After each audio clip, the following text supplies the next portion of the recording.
Hello everyone, my name is Helene and I'm a Buddhist SRE teacher at the Buddhist Council of New South Wales. In this session, I'll be talking to you about a book that is from the Buddhist Library's children's collection. I'm going to briefly introduce the book to you and then we're going to look into the key messages of the book. We're going to also talk about how we can convey these messages to different children of different ages using age-appropriate language. The book we've chosen today is one of my absolute favourites. It's called An's Anger and it's by Gail Silver. I really like this book because of the simple messaging and how it puts meditation at the forefront of the storyline. The way that it personifies An's anger really helps children see, even adults see, how we can overcome our anger by truly seeing it for what it is in the first place. Let's get into it. The story takes place in An's home where he's in his living room building a tower using blocks. His grandfather is in the kitchen preparing dinner and then asks An to come and join him for dinner.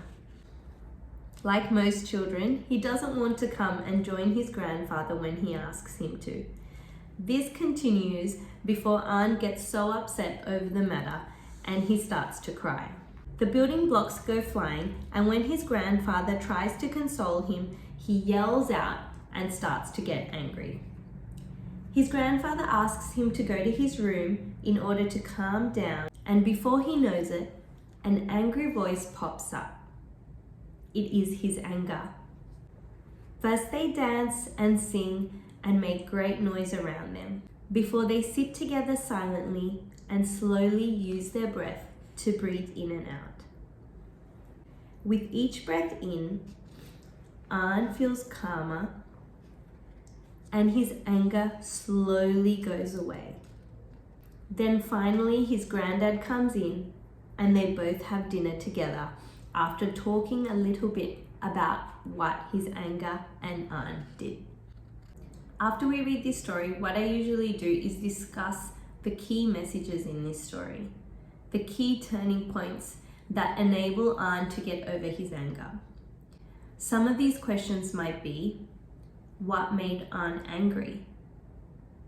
What did his grandfather advise?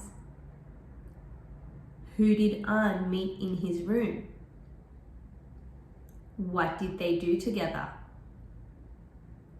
How did that help An with his emotion? How was he able to handle that?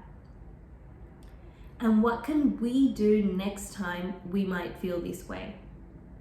Try and use age-appropriate examples of how anger can come about. Maybe the younger kids, something like a toy or a block might have made them angry just like it did for An. But for an older kid, it could be something entirely different.